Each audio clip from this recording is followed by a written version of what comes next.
夏天又到啦，塊面成日都咁油，啲毛孔又粗又大，暗粒仲現晒出嚟添，究竟點算好呢？其實夏天護膚好簡單，最重要嘅呢就係每日2次使用 Clinique 3-Step 基本護理就可以輕易擁有完美肌膚。首先，第一個步驟就係潔淨肌膚。Clinique 潔面液可以有效而溫和咁去除面上嘅污垢及多餘嘅油脂。佢仲有不同嘅配方，清潔後既清爽又唔繃緊。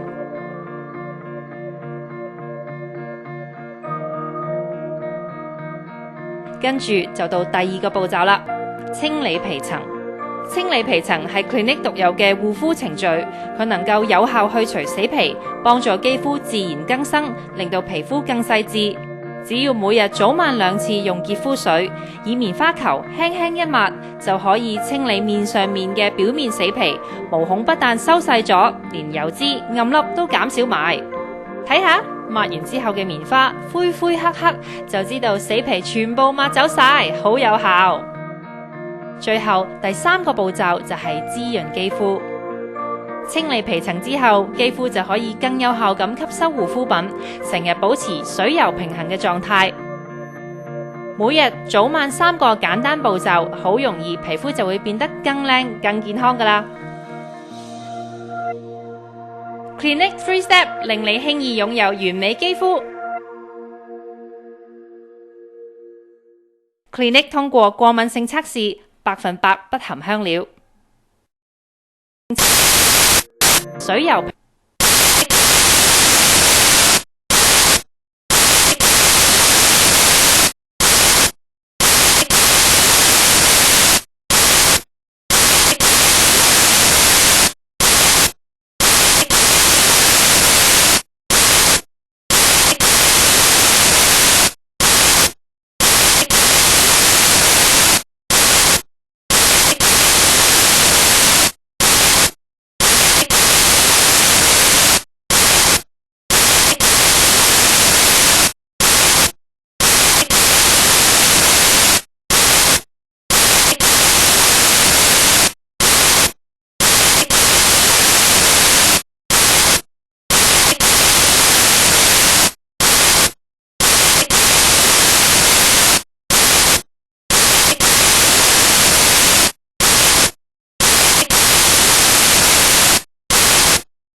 水油作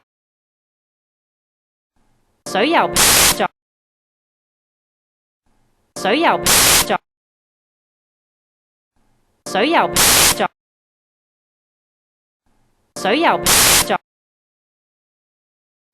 水油作水油作水油作水油作水油作水油作